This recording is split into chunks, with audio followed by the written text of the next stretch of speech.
To the July 6, 2021 Select Board meeting. We're going to kick it off tonight with a CARES Act ARPA programmatic update and invite Chief Cassidy to the table, please. Thank you, see you, Chief. Good evening. Happy 4th. Thank you very much. Delighted that it was a safe Independence Day here in Holliston. So, in terms of our CARES programmatic update, we have a request from the school department, which was voted by the school committee, in the amount of $533,646.24.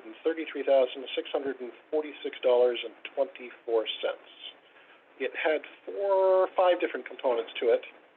It had some nursing, extra nursing staff that were hired to address the COVID emergency. It had cleaning during the period prior to the new administration down in Washington, because FEMA regulations went from March to September, September to January, and then January through current.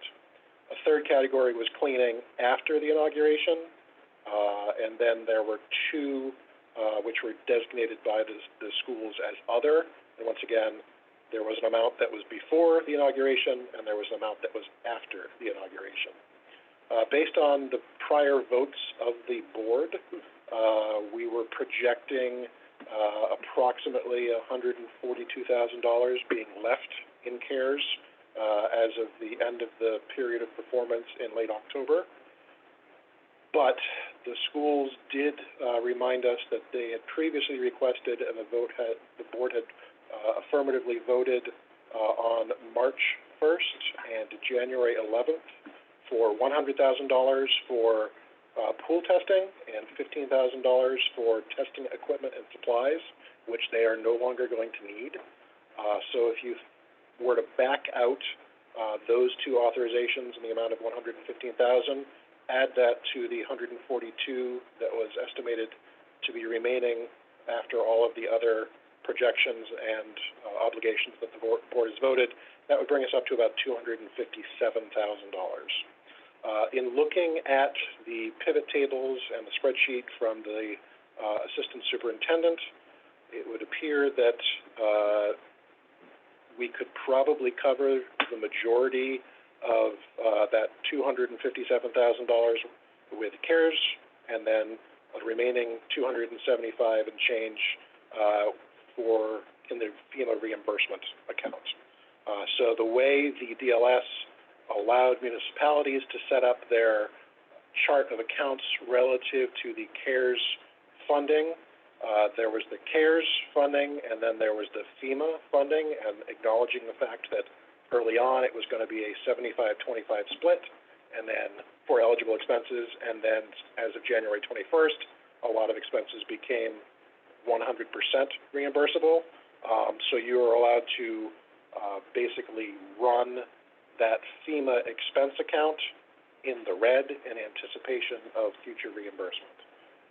So therefore, my recommendation would be that the board would authorize covering $257,865.80 from CARES and $275,780.44 from the COVID-19 FEMA expense account.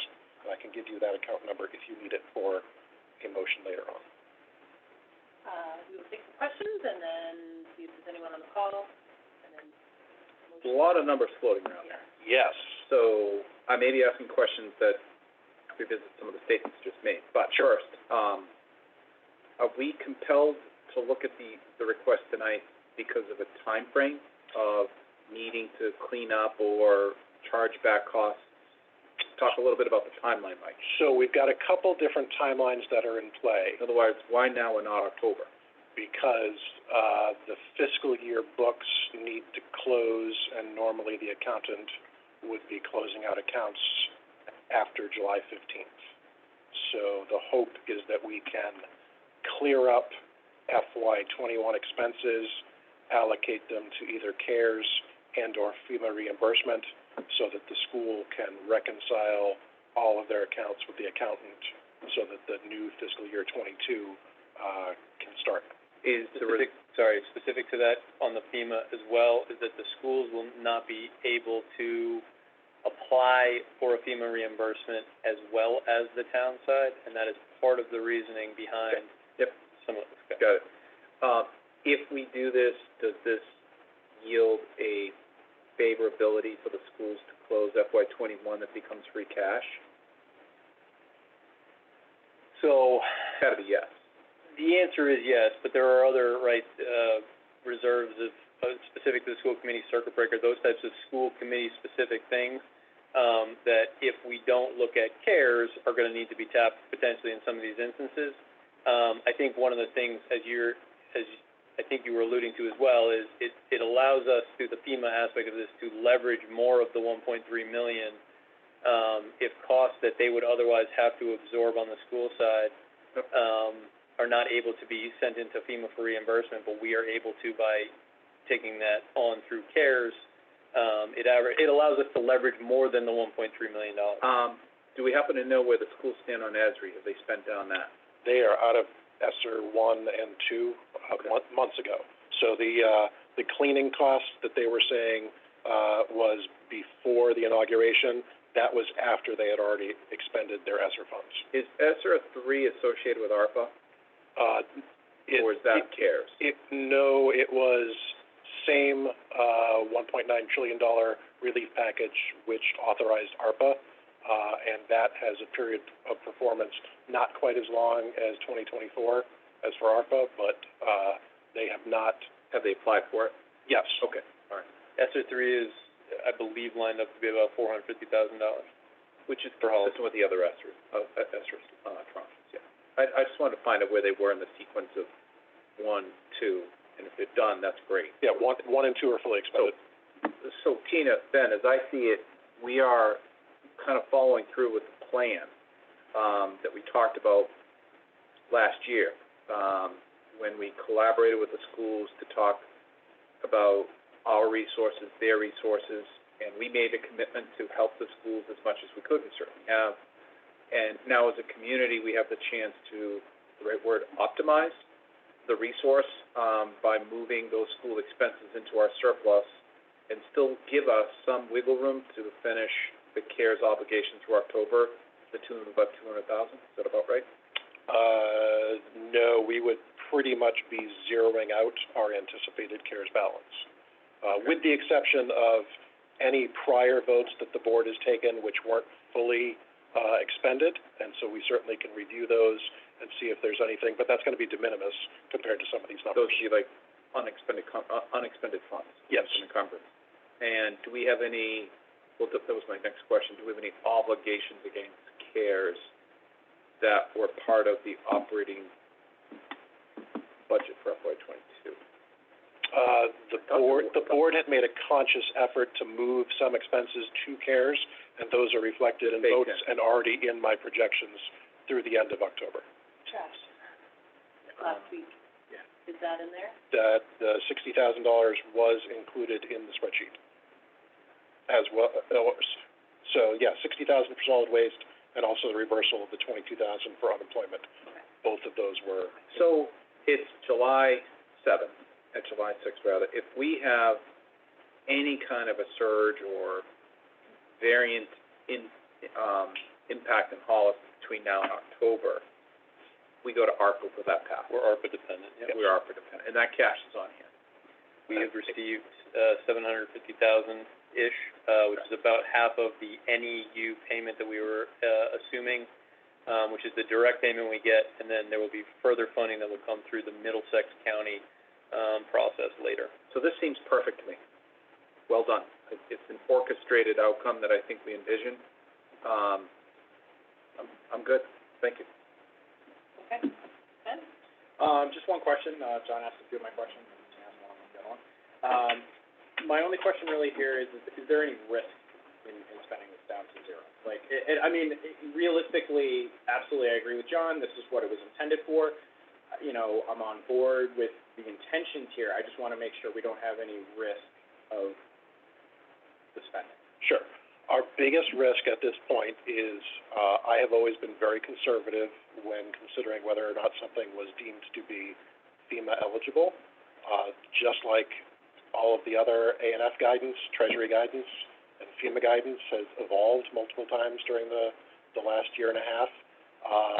I believe that what I am recommending that we slide over into the COVID-19 FEMA expense line would be eligible for reimbursement.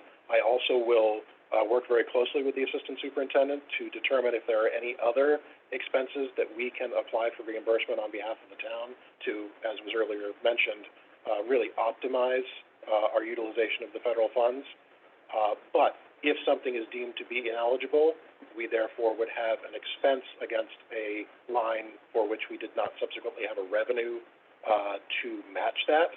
If it comes during the period of ARPA eligibility, then we could slide it over to ARPA and make sure that the town is whole, so to speak. Okay. When are we applying for those FEMA funds? So the FEMA funds can be applied for any time.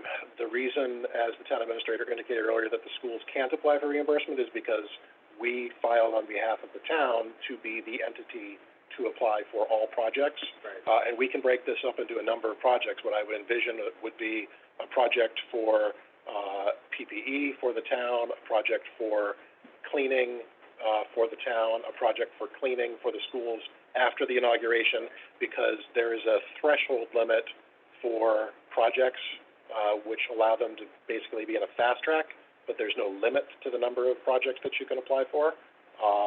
So if this is the path that we're going to go down, I definitely would seek to put together my project applications, at least for some of these, especially school expenses, as soon as possible, because as of the webinar that I was on last week with MEMA, they were estimating somewhere between 3 and 6 months before applicants would see reimbursement for a specific project from when it was submitted. Okay. So, and the data you provided for this particular initiative with the schools here, about $48,000 in FEMA expenses. Is that correct? Expenses to date? Do I have that right? What on the spreadsheet? I'm going somewhere. Yeah. Yes. So it would be 48,000 plus the 275, so we'd be looking at about 325. Correct, and that's a very conservative estimate. You may find that as I dig deeper into our Munis line items, there may be some things that I may be able to pull out that are also additionally eligible. Okay. And I can tack that onto a project and again, maximize our federal And you feel, based on what you're hearing, you feel pretty comfortable, I realize we're giving a conservative estimate, but you feel pretty comfortable that when we apply for that, we would get 100%, most of that? The majority of it. Okay. It's not, they always seem to find something that they Yeah, there might be some random thing that they say no to. Right. I guess where I'm kind of trying to go with that is that I would suggest that we sort of pull back a little bit of the ARPA funds to make sure that until we get the FEMA, until we get FEMA money to pay for back. So we would just say, like, we'll have this little Right, whatever.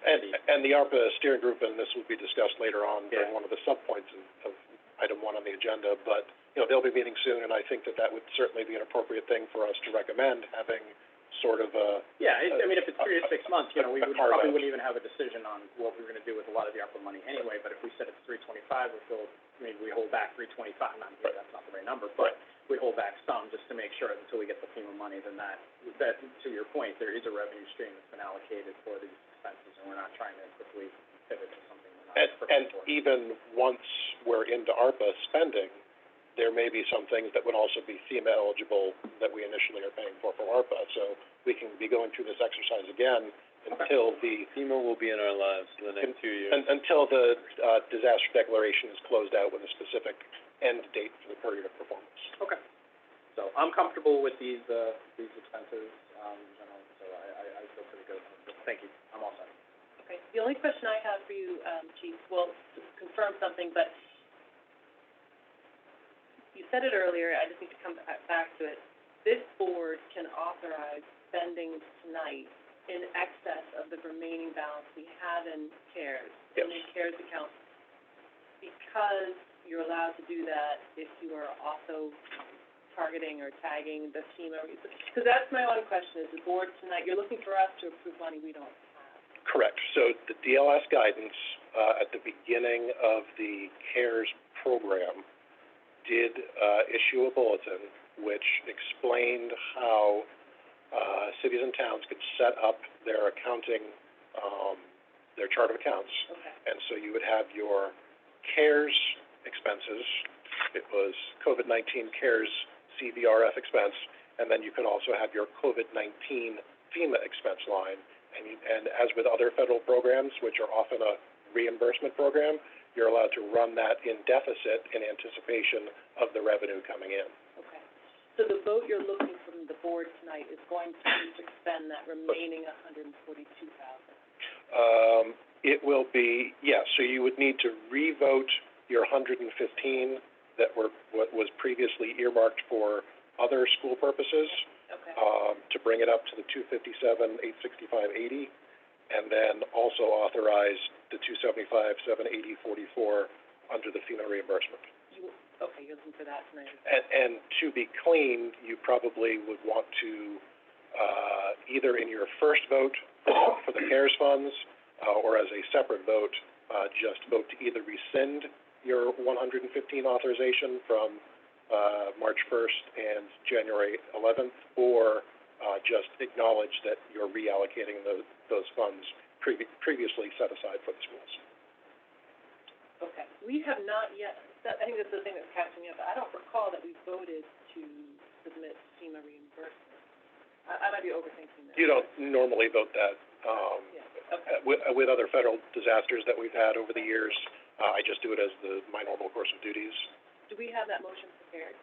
We do not, but we can work collaboratively to ensure that, the clerk read that. All right, so we're looking tonight then to draw down the CARES Act to zero. That is essentially what this vote is going to be. It is. And I can discuss the call for proposals from the ARPA steering group as well, if people are, to Ben's point, one of the things that sort of the mitigation of risk here is the fact that ARPA has come behind CARES, right? And so, while, I think the chair's pointed out a couple, a little bit unusual compared to the other votes we've taken in terms of CARES, this is essentially closing out the balance, and there's going to be work between the assistant superintendent of schools, the town accountant, emergency management director, and myself, but that's effectively what you're doing, and then the backup to this is ARPA, which has, just begun to take form here, and communications went out. So certainly we can take the motion, or I can sort of cover that as well before the motion. And to follow up on that, if we didn't have the ARPA cushion behind it, I would be even more risk averse at this point. Right, no, But I'm feeling very comfortable knowing what's coming down, from the ARPA funding. Well, and to have cash in hand for ARPA is helpful too. All right, well, perhaps the clerk would like a few minutes to form his motion and. Clerk will take a shot at it right now. All right, because I think we have strong consensus that we're ready for a motion. Appreciate So I'll that. entertain a motion, zero out the CARES fund. Did you just make a?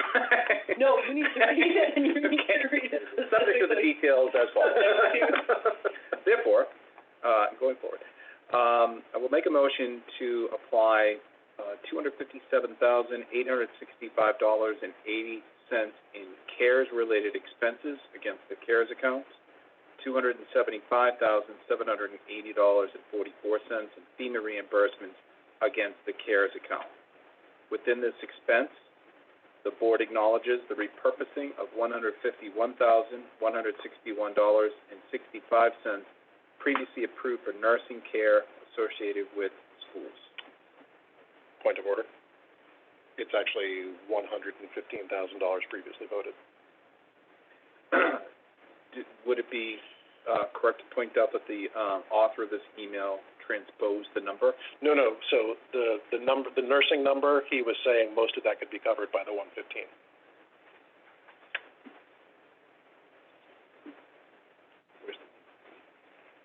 If you wanted us to restate Right. that the 115. Yep, so that's up here. 115 covered through testing. That did just. Yeah. Of which 115,000 previously approved for nursing services with the schools. Pool testing and testing equipment. Pool testing and testing equipment will be repurposed through this expense. Thank you. Sorry. Okay, we have a motion, do we have a second? We have a second. All in favor? Aye. Aye. Okay, that carries and closes out the CARES Act, so that is another monumental moment. It is. But we still do have ongoing expenses that will be charged to that. We had just set those funds aside. Mike, a quick point of order. With regard to those costs, so say it's now September 15th.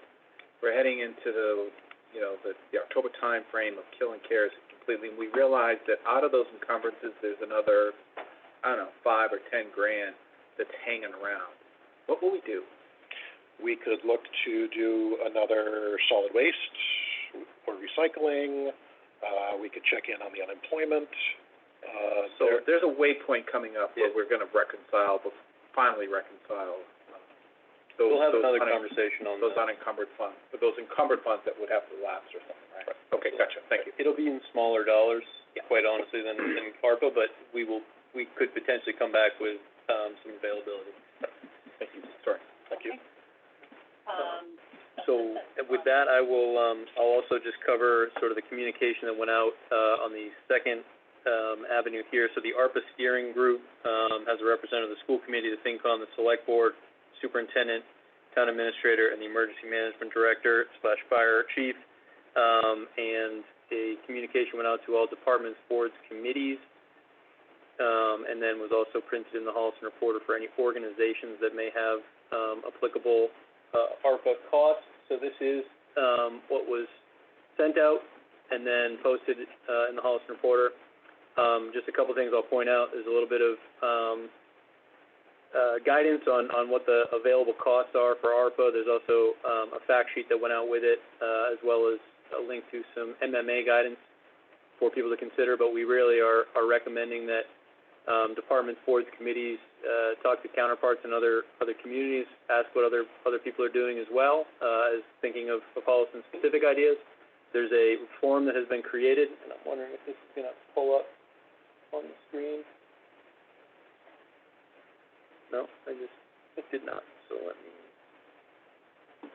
I will pull it up in a second separately, and then, so there is a link to the request form, which essentially asks you for specific information, how it is applicable to ARPA, the cost associated with it, timeline of it, background information on the request, and then for any questions about how the town is approaching ARPA funding, for updated guidance and those types of things, there is a specific email address set to go to the group, that is arpasteering@holliston.k12.ma.us.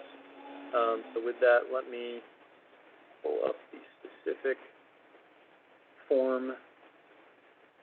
And so it requires that the person identify themselves, their email, the board, committee, department, or organization that they're a part of, the description, justification, the cost, spending timeline. These are the categories that you must check at least one to make it ARPA eligible. More than one, obviously, would be preferable from a sort of criteria standpoint. And then, obviously, there's a capital project component as well to ARPA that was not in CARES, and we would like people to identify those as well. So that is a communication that went out. The ARPA steering group will begin to look at the playbook for ARPA over multiple fiscal years, but in the meantime, we are asking that departments, boards, committees, organizations of Holliston consider the guidance that's been sent out and put forth requests by the end of this month. April 2nd was the deadline that we put on there. Obviously, August 2nd was the deadline that we put on. Understanding that obviously these funds will be available well beyond that point, and that people will be able to make requests beyond August 2nd, but that gives the group the opportunity to take in requests, put them all together, and start to look at them. And one of the requests of the group was that when those discussions are happening, we'll make that hopefully available by Zoom for people if they're interested in watching. It won't necessarily be a posted meeting for the purpose of open meeting law, but it would just be more for transparency's sake. So that's kind of the direction that we're going at this moment, but that is also the outreach that went out at the end of last week. Any questions, John? None at all. Ben? Nope. I just have one, so you clearly are asking for feedback from, ideas and input from organizations. Beyond going out on Holliston Reporter and the town website, were they targeted in any way? Because I can think of a couple, like VFW, like HCAT, like the Holliston Community Action Fund, the Food Pantry, and so on. Those are the types of organizations you're talking about. So at this point, the assumption would be that they've read the Holliston Reporter article or visited the town website, and they're getting the link there. Yes. Okay, so there's no intention to, like, directly communicate with them? So we directly communicated with our, list through the clerk's office for departments, boards, and Yep. committees.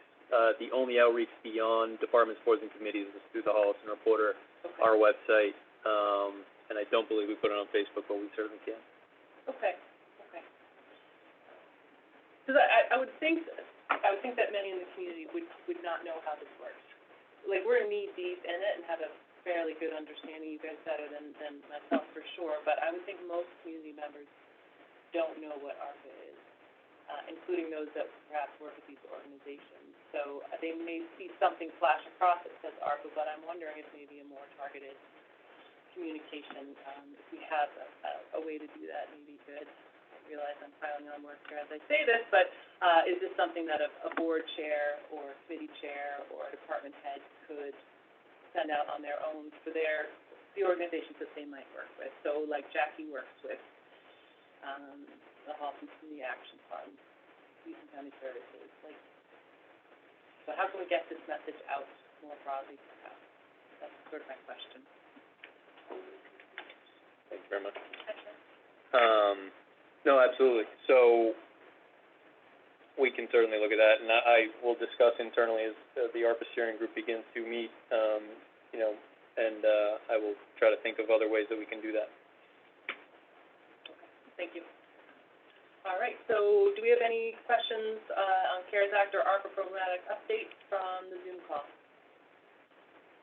All right, seeing none, we're going to move on to warrants. Thank you. Speaking of which, There's two off the press.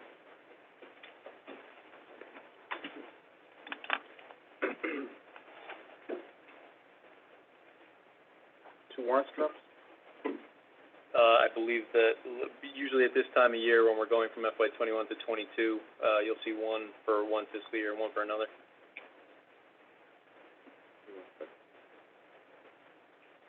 There's a way to distinguish based on what I see. They're both dated July 6th. Here we go. Okay. For FY '21, the warrant is $1,257,590.52. Make a motion to approve that. Have a second? Second. All in favor? Aye. That carries. A motion to approve the FY '22 warrant totaling $4,271,279.22. And given the size of this, I'll note to those listening, a hefty $2.6 million is going to the Middlesex retirement. Do a motion on that. Second. All in favor? Aye. That carries. Okay, so moving on to public comment, John? I have a few items, Ms. Hines. Okay. All right, second.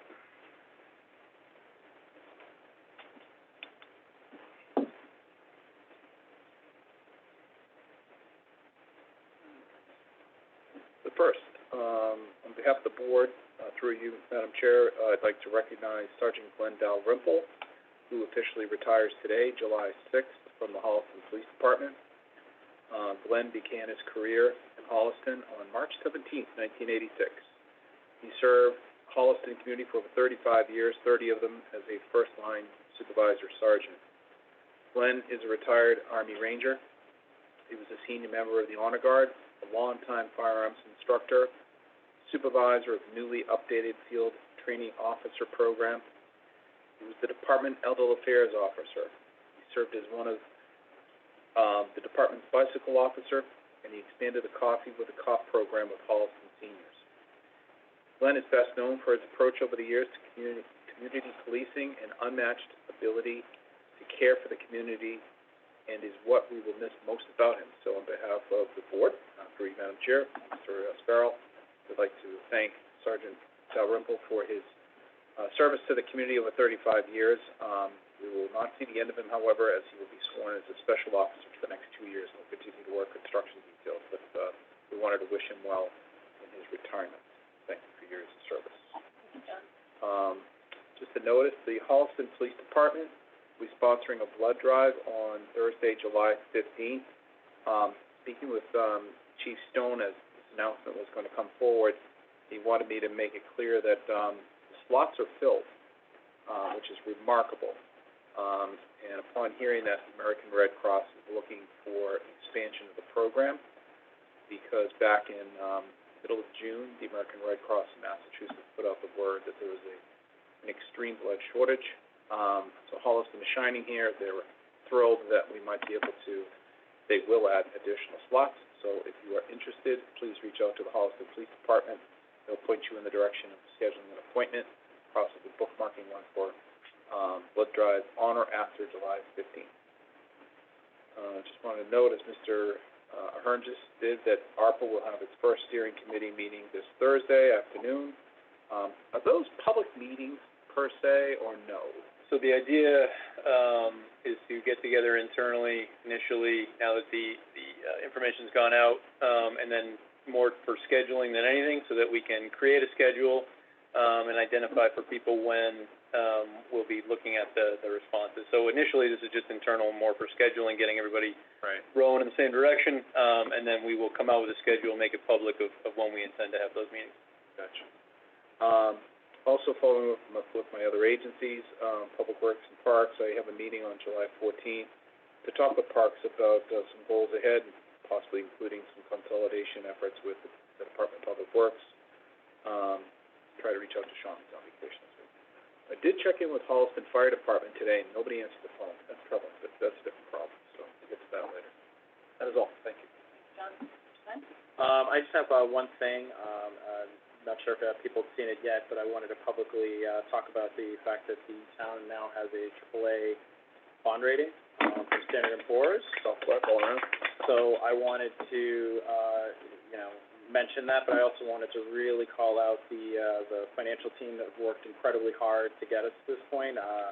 Mary Bosquet, the treasurer collector, Sharon Emmerich, the town accountant, and Catherine Pierce, the principal assessor, and as well our town administrator, Travis Ahern, for putting us in this position that will be incredibly beneficial and save the town money as we put projects like the water treatment plant out to bonds, and we will get better rates.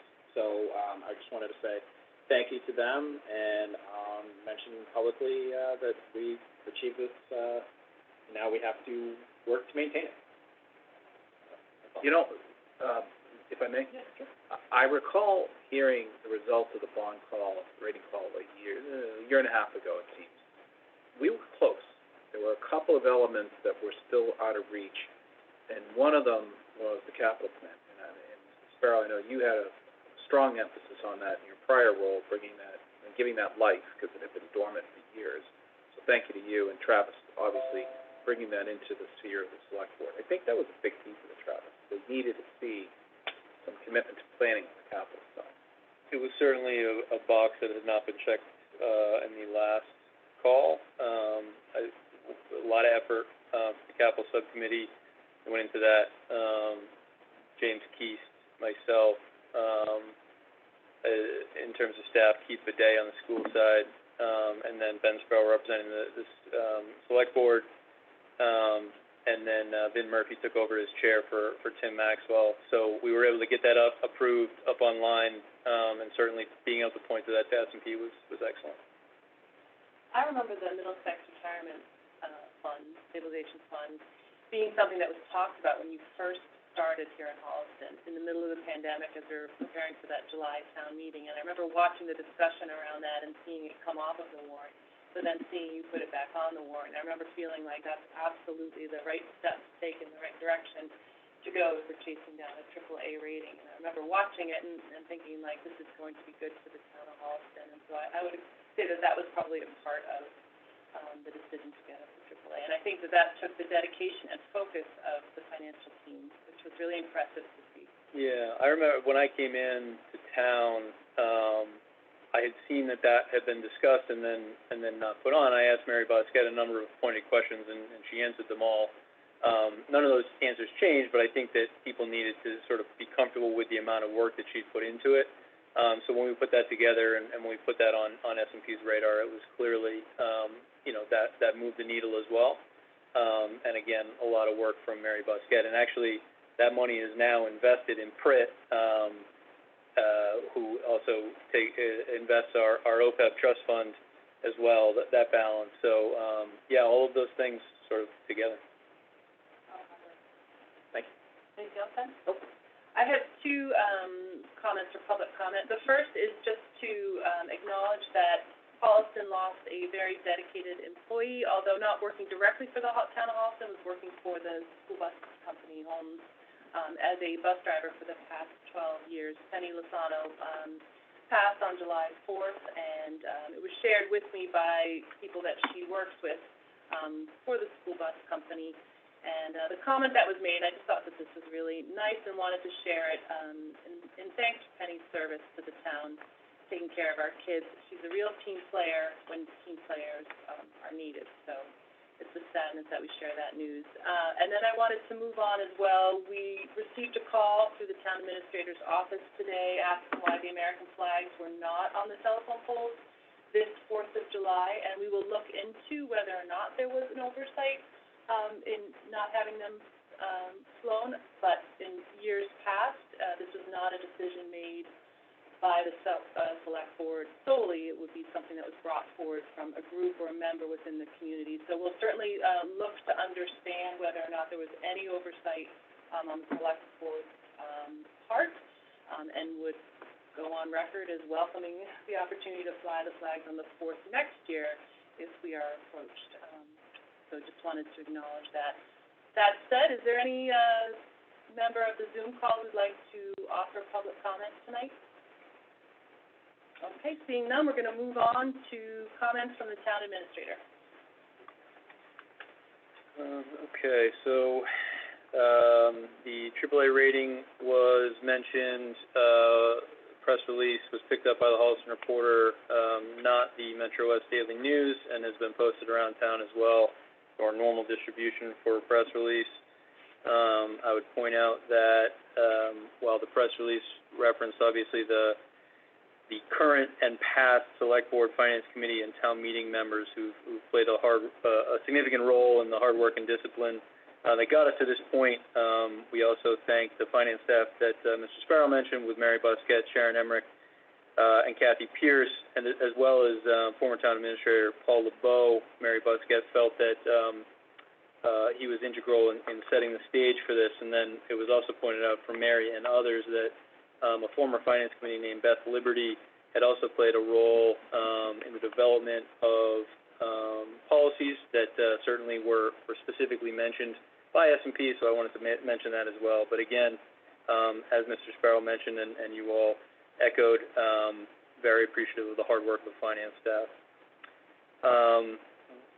One thing that I want to put on people's radar for next week, this has been sent out through the sort of public hearing means of distribution. For the July 12th, we will have PAR Corp in front of you to discuss where they are on the 9 Green Street plans.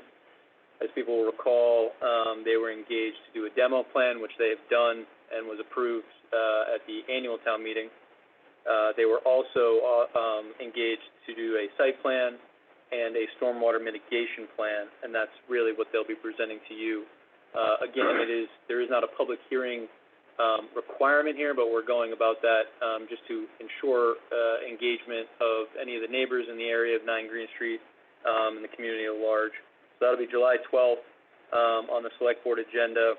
I believe that we posted that for 7:30 on next week's agenda. PAR will be with us in person to give you a presentation, and I think that it should take a little while, but obviously they'll be presenting essentially a product that will put us on path to have a discussion leading into the October town meeting.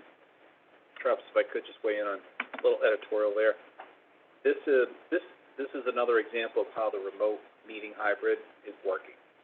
In years past, outside COVID, if we were about to schedule a hearing or a discussion about a neighborhood development project like 9 Green Street, and knowing that 90% of Holliston dumps out to some destination during the summer, I would say you're putting those residents at a disadvantage. They can't come to the hearing. So, again, remote participation allows people to still weigh in, still hear and contribute. So I just wanted to point that out, as another benefit of what we're going through, and hopefully they keep it up after April 2022. Thank you.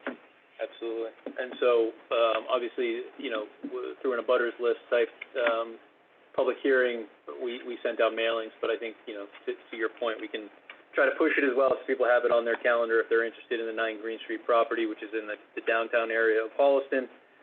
Is a property that is owned by the town through a taking a couple of years ago, and is a significant component of planning out the future of the downtown. Two other things I just wanted to mention, specific to the website. The EDC has, one of the issues that they have put forth, their new chair, Matt Coletti, and another member of their committee, has been pushing a business directory. This is something that we do have an iteration of through HCAT, but the EDC website is looking for people to register their businesses, and the IT director is displaying this on the screen. You can register your business, and essentially put in your contact information. If you want to just scroll down a little bit, Chris, to kind of show how it will appear. That is in obviously alphabetical order, and anybody right now can go on with a Holliston business and register that. If you are a Holliston resident with a business in another community, I believe you can as well. Chris is confirming, not confirming. Yes, you can. And so this is the form here, and so we just wanted to get that out there. The EDC is doing that as well. The EDC meets monthly.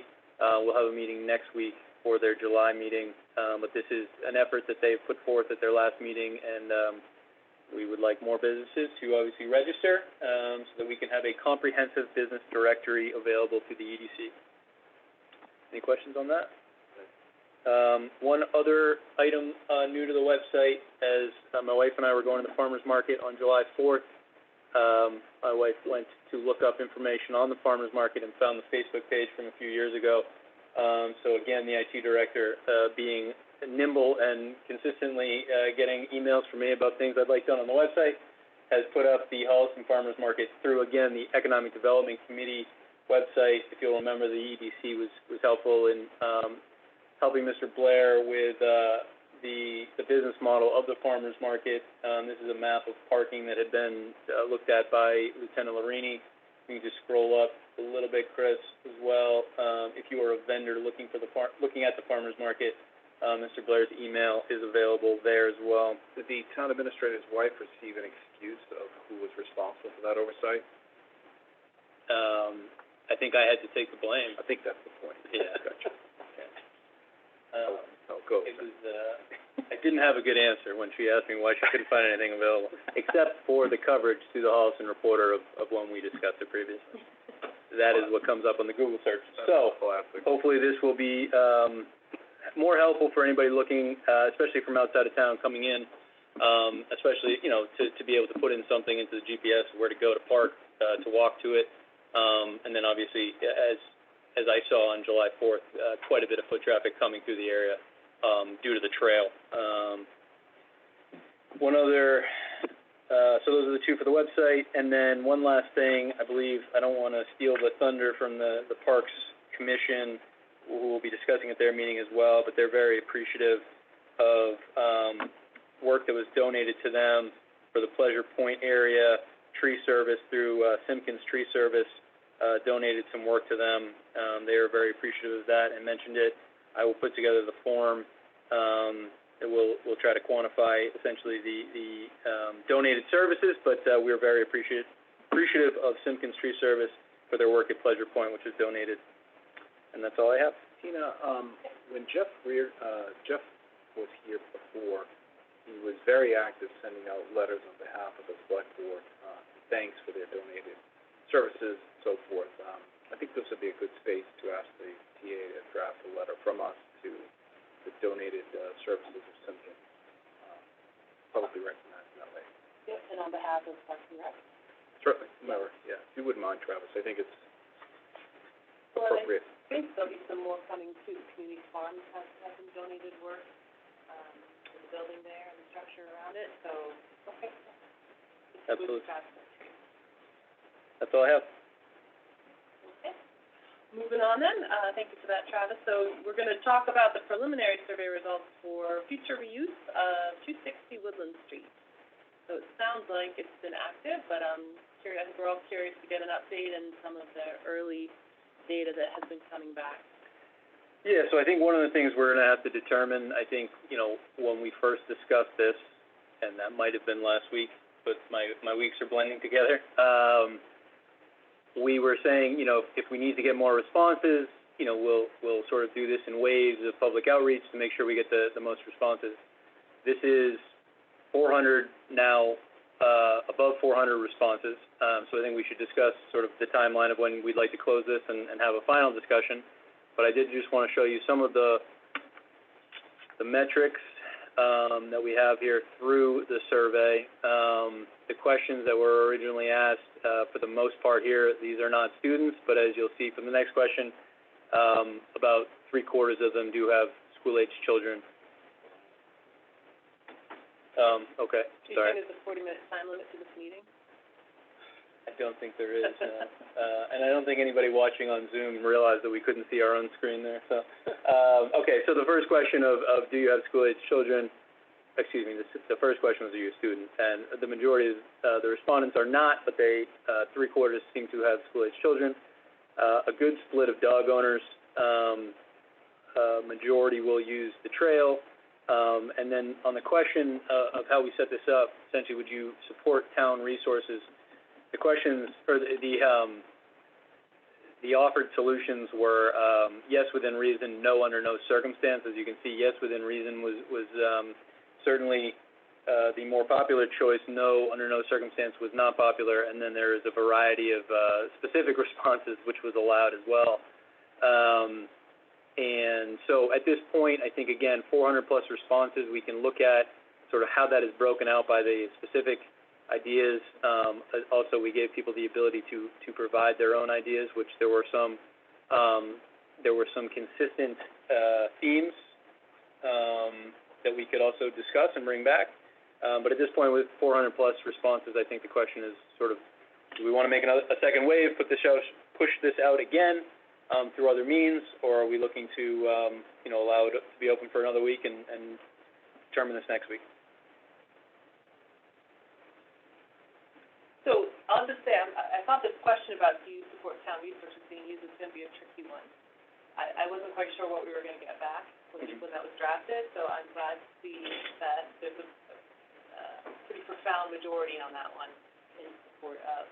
I mean, I want to have more respondents than John had voted for his election.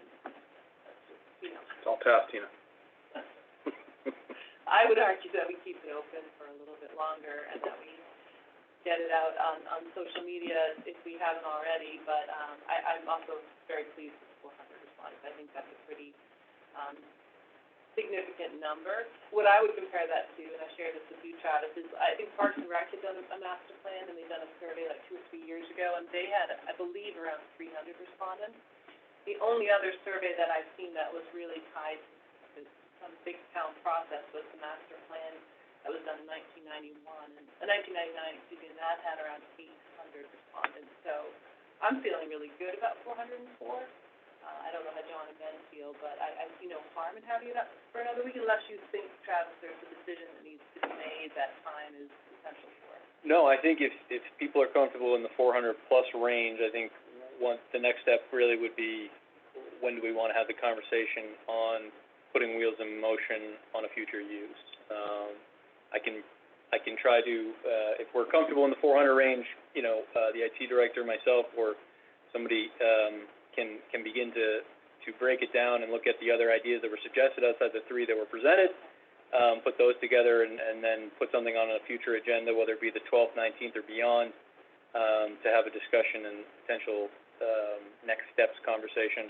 Well, you said that there were some themes. Did you mean there was a theme in the comments that were being made in terms of other for future use? Right. So the 3 suggestions that we discussed that were specifically called out in the survey or a pump track, and we had that gentleman with us, a dog park, which was brought to us by a number of residents, and then more of a passive recreation use, picnic tables, those types of things, a rest area along the rail trail.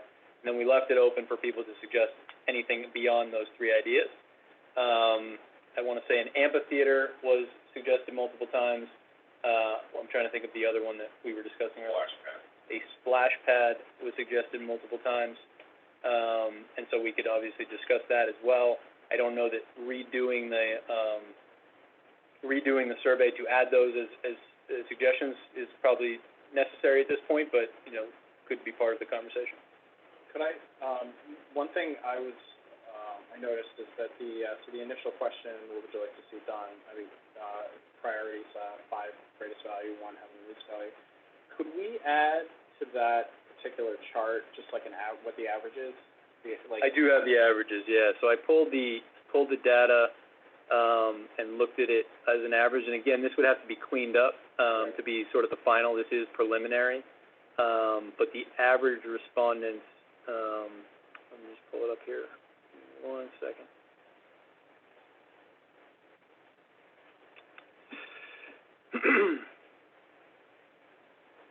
So,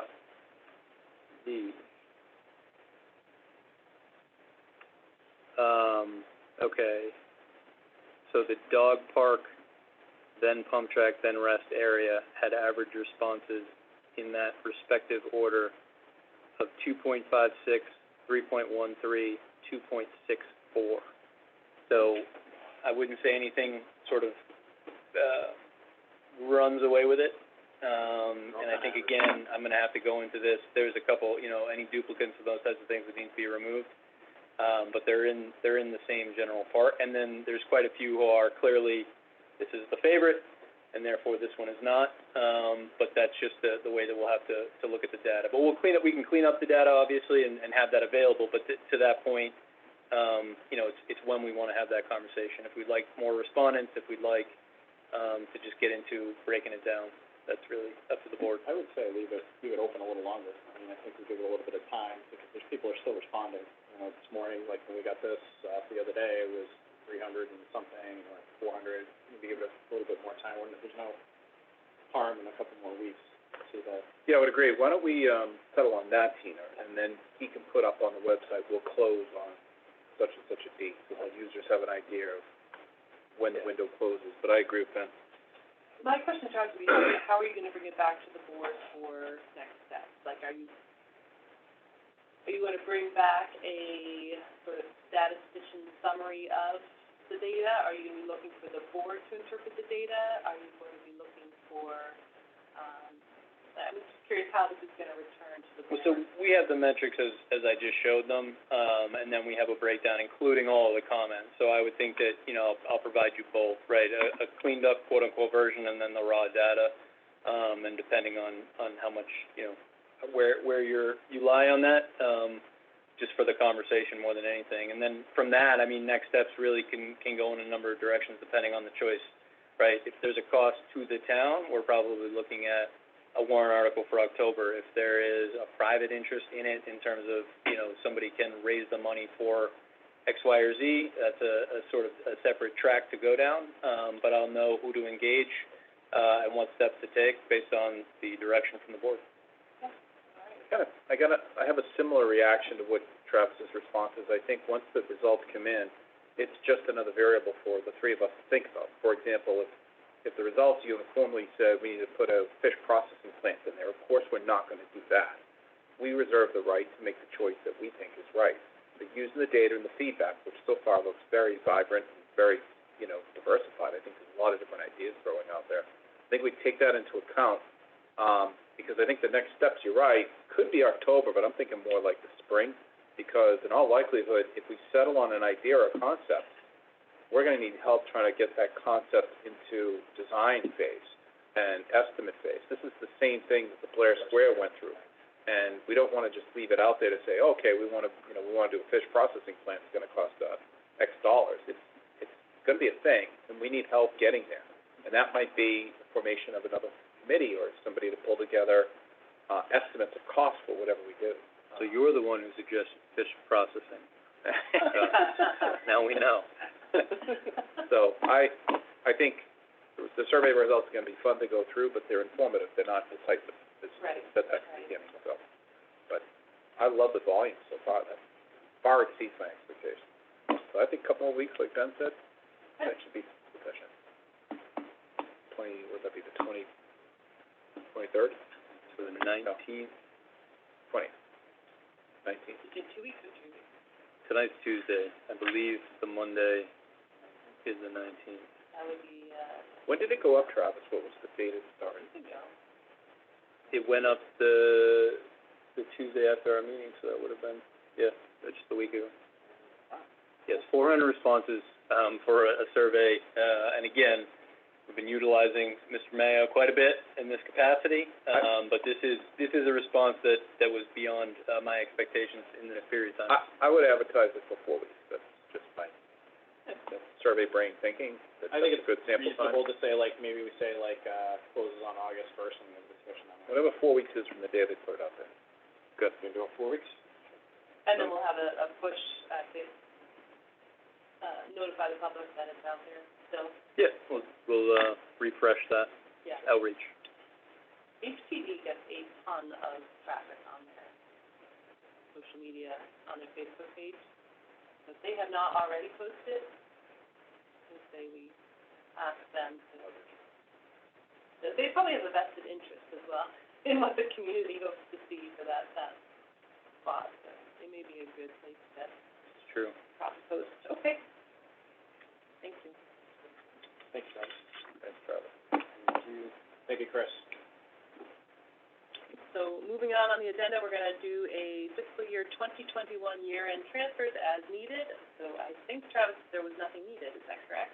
Right, so where we are at the moment, we still do have bills coming in, as the chief referenced. We, as most municipalities, will treat July 15th as essentially the turning period. So we'll see warrants for FY 21-22 for the next couple weeks, or for the first 2 weeks of FY 22. So one of the things that we're still looking at as bills come in, we discussed solid waste going to CARES. We don't have the final June bills yet, so it's possible that is another thing that we'll revisit next week. The Finance Committee, I was on their call last week, I think, it was last Tuesday. Again, these weeks are blending together. And so they have set for the 13th, which is next Tuesday. That would be their time to do approved line item transfers. You approve the ones under the Select Board, and then the Finance Committee does as well. At this moment, there is no use of the reserve fund planned for the end of FY 21. What we did at town meeting was the last use. And so there is still time if anything comes up. That was an outreach I sent out to department heads today, just to let people know the window's not closed. Get anything into the town accountant and the treasurer collector ASAP. So it's possible, I'll put this on next week's as well, and it's possible I'll have something for you, but as of tonight, I have nothing. Thank you. Then we're gonna move on to FY 22 Select Board goals and objectives. So we update these every year. We won't go over maybe we will go over last year. So for FY 21, the goals, same board, same makeup of the board a year ago. Then you had work on capital expense process, work on the facility manager budget, improved communication with the Finance Committee, you are now their liaison. Laid groundwork for a strategic plan, and work on a retirement funding plan. I'm gonna say, nice job. Well, I'll thank you, but I'll also say, I think a lot of other people did a lot of the work, and I don't deserve the credit. Nice job in setting goals and I set objectives some that were goals reachable, that were reachable, attainable by team the approach. hard work of There you go. many people who weren't me. All right, and then John has successful transition on the new town administrator. That one's still out for vote. Very rocky right now. The Public Works Infrastructure and the Governance Committee recommended changes and improvements, and again, I would say that, good progress made on all of those. And then for myself, active transportation and recreation, improved healthcare costs for the town and its employees, and sustainability and mitigation efforts with a focus on water conservation. I'm feeling, like pretty good progress on the first two, and then the second one, ongoing, but good conversations today. So we're gonna update these for FY 22, and we'll start with John. So I'm going to pivot a little bit, not a lot. I've aligned through our liaison assignments, a direct role with DPW and Parks. With the time now to dedicate to those, I'd like to follow through with the DPW on the infrastructure piece, which was part of last year's goals. We all know, Ben gave us an update, was it May or June? I can't remember, on where we stand for the upcoming articles for infrastructure. We'll be hopefully looking forward to the receipt of those this summer, in preparation for the fall town meeting. So I want to work towards successfully bringing those to the town floor and hopefully a successful outcome. The parks is another area I began when I was a freshman on my first term, talking with Parks about a change in the way they handle parks maintenance and so forth. I've got a meeting scheduled with them next week, and I'll be talking with them about their idea, shared interest here to make sure that we're working together, not competition, to optimize our recreational space maintenance. I hear, if I haven't heard it once, I've heard it 1,000 times. People just feel like Holliston's parks, especially the public ones and the schools, are well below expectation for public use, especially comparing ourselves to other communities. I think there's been some improvements in the last year or so, but I think thinking big is something that I'd like to do in the coming year. And then the last one is support the town administrator. He's limping along. He's really in need of support. No, I'm just kidding. I think I'll stay with these two goals, Tina, because adding a third would just be for the sake of adding it. Those two items are front and center for resources and planning, so I'll settle in that space. Okay, thank you, John. And Ben? So for me, I'd like to, actually, one of them that I kind of already put on there, last year, I was working with the Finance Committee, as their liaison. I'd like to see us work with them building, financial policies and timelines. If anything, with, May, and talking about some of the, proposals, with the budget sequence and things like that, there's a lot of common ground. There's a lot of places that I think we can all agree that there's room to improve and to build upon. So I'd like to work on building some of those policies and timelines, and then see them implemented, and then at the end of the year sort of go back and see like what worked and what didn't, and if there's any changes that need to be made. So that'd be my first main thing, so working with the Finance Committee on this. And then the second piece would be, I'm excited about the long-term planning committee, I apologize because I don't know the acronym properly, but the recent town meeting had a committee for that long-term strategic planning that I think is overdue. I think some of the projects and some of the things that we're seeing coming forward in terms of development and things like that, I think we need to, as a community, start to put into place bylaws that reflect our values and a process by which they can be updated. It'll help guide us when making decisions that we know these are the rules that the community has set forth on development and on different kinds of things, that we can say, okay, well, we're working on behalf of the community and this is what the community wants. And I think those kinds of things, I think we need to do that. We need to frequently do that, and I'm excited to kind of start diving in to see what we can do to think long-term, think strategically, and to make sure that we have bylaws and rules in place that can be implemented long into the future for people to work with. That's my second. And then the third one is, I'm still in the capital planning, working with capital planning. I think that's important.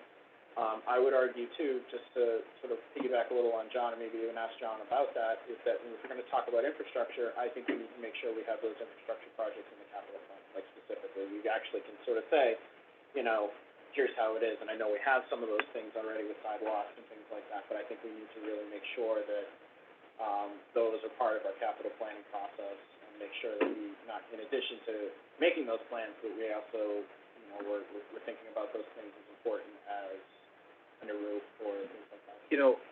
If I may, Tina, I'm sorry to get Tina back here. I will add a third prong because it's just occurred to me, Ben, that in speaking about public works projects, we need to also incorporate the fact that in fiscal year 22, 23, and 24, we'll have federal funding that can aid in some of those projects, I think more than one, in a way that relieves our capital burden and enriches our readiness, i.e. through ARPA. So I'll throw ARPA in the steering group work as a complementary piece to the infrastructure, but I think Ben brings up a good point. When you're speaking about infrastructure, it's not a siloed thought.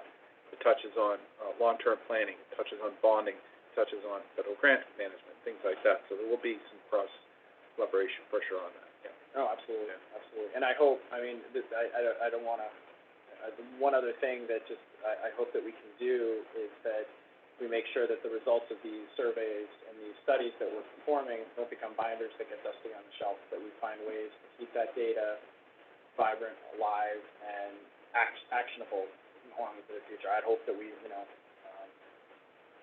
thinking about, like, do we want to go with getting a new town engineer or something like that we could do to try to, or somebody to manage that data to make sure that we have those processes in place in the future.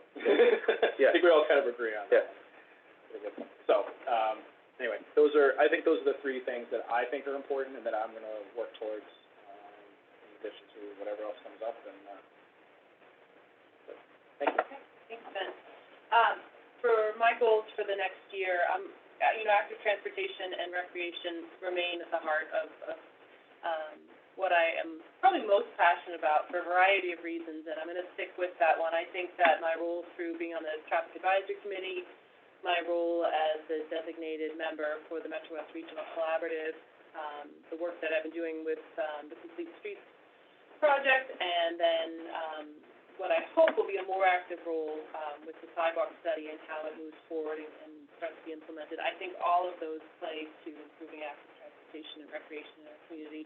The improved healthcare costs with town employees, I think that's settled at this point where we finished up the PEC and the agreement there. So I'm going to take that one off. And then in terms of sustainability and mitigation, I'm going to not drop the focus on water conservation, but not make it specific to water conservation. I'm probably equally passionate about seeing that our town take steps forward in areas of sustainability and mitigation. I don't have specifics for that tonight, but I think that's mostly because there's nothing in front of us tonight to talk about. And I just want to sort of summarize the board's goals as stated by John, Ben, and myself tonight, and just highlight, what a pleasure it is to serve on this board. I hope that those who are listening, those who read the report tomorrow in the Hall's Report, or those watching on Facebook tonight or other times, recognizes that this is a board that works very well together.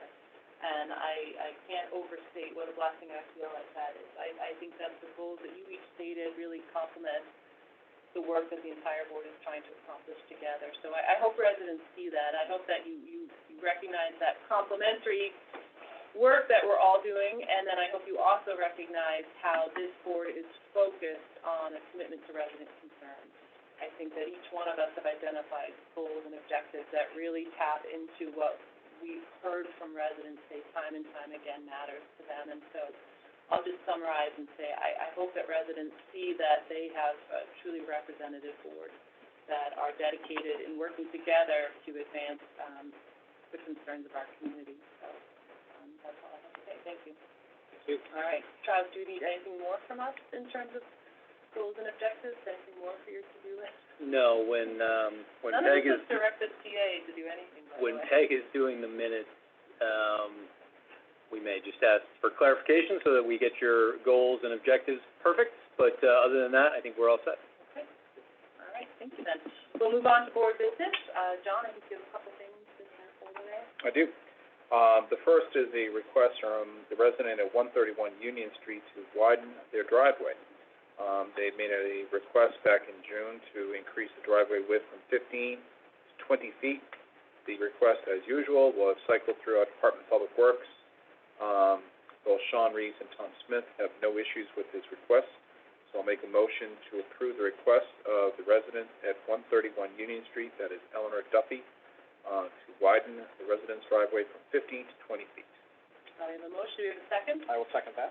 Okay, I'm going to abstain, this is my neighbor, all in favor? Aye. Mine is abstain, I was just repeating what you were saying, Ben. That carries with a 2-1 vote. 201. 2-0, excuse me. Fourth stand here at the table. Motion to approve the meeting minutes, of June 7th, 2021. I will second that. All in favor? Aye. Okay. And motion to appoint Ms. Joan Shaughnessy to the vacant, slot on the governance committee. I hear a motion, do I hear a second? I will second that with a comment, and that's a big hearty thank you to Joan for, volunteering to, form this task. Forward to hearing from you. Put out a comment as well, just for anybody following along at home. The governance committee, I believe that was last week as well. My gosh, I'm so tired. The governance committee member, Tina Lingham, stepped down. If people recall, through the meetings over the past year, the governance committee, we met with a number of boards and committees over the last year, but also a number of times with the select board. There was at one point a conversation of whether to increase the size of the governance committee from 5 to 7. It was decided at that time not to do so, but one of the applicants at the time was Joan Shaughnessy, and the board at that time essentially said, you know, we think 5 is the right number, but you will be on deck. In obviously following up with Ms. Shaughnessy, she's still very interested. And has been following along with the work of the governance committee, so is still very excited, and the governance committee will be excited to have her. Okay, so we have a motion and a second, all in favor? Aye. Aye, and thank you, Joan Shaughnessy, for stepping up to serve on this significant committee. Moving on then, we're done with board business, and then now we will go to other business. So why don't we start with you, Travis? Yeah. All right, I do have one item. I apologize. It somehow slipped through the cracks here. The Holliston Police Department is in receipt of an event permit for a laser light show that is scheduled for Saturday, July 10th, 2021 at Goodwill Park on Green Street. This was approved after going through Lieutenant Larini and Chief Stone. The event would be from 7 p.m. to 10 p.m. on Saturday, July 10th at Goodwill Park, the laser light show. This was the date that essentially they were able to book an event that has happened in the past. I have two questions. What is it celebrating or recognizing, or? I think it's usually more closely tied to July 4th. Okay. But I think July 10th was the date that could be booked, essentially, in a year where there's quite a bit of demand for people to get back out there. Got it. And I think there was enough, obviously, from Commander Bradford, who put this forward and has put this forward in the past, that there's enough interest in the event that a week away from July 4th, he does not feel will deter from what will be a good public response to it. So it's a patriotic theme, laser light show? Generally in the past. I'm not sure if it will change any slightly because it's a week out, but that's been the past. Yep. Okay. It's not going to be Disney characters? Don't believe so. Okay. Is that the same night as the Lions Carnival? Yes. Lions Carnival is multiple nights. Last of. But I thought they said that they weren't doing fireworks. They were going to do They are not doing Carnival. I seem to recall that there were no fireworks for the carnival. I'll square that way. What are they projecting the laser on? I believe the sky. I'm getting a confirmation from the fire chief. A few years ago, I'm really asking that question. A few years ago, they projected it on the 8-Arch Bridge. That's why I asked the question.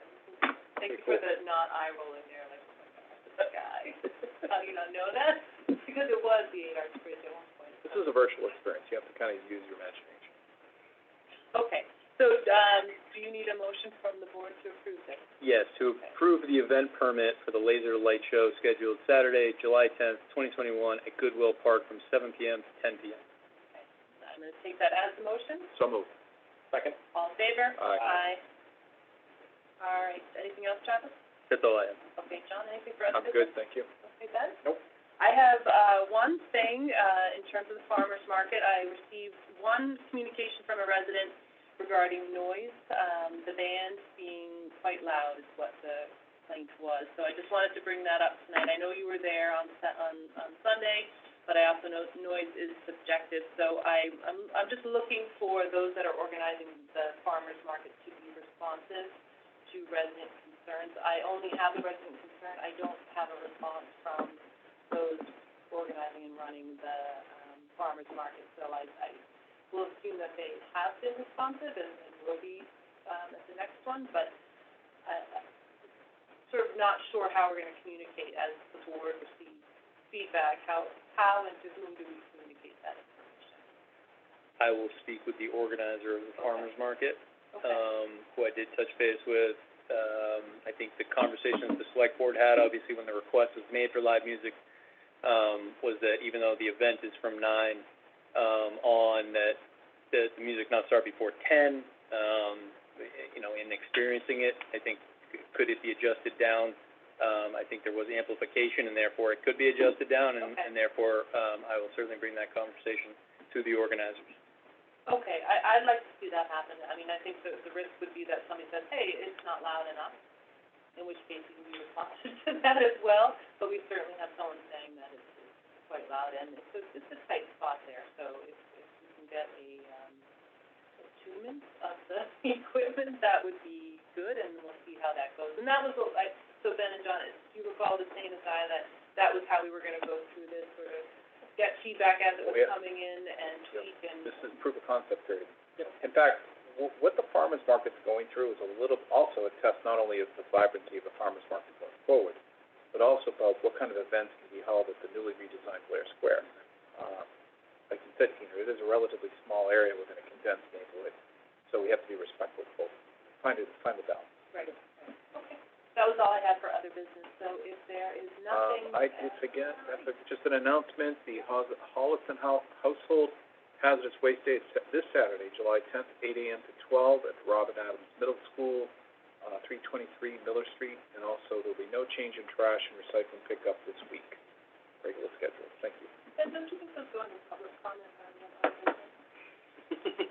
that?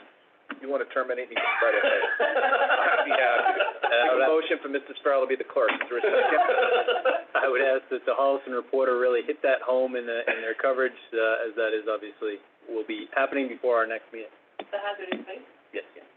Motion to adjourn. Second. All in favor? Aye. Good night, Holliston. Thank you very much for attending our meeting, and we will see you next Monday evening.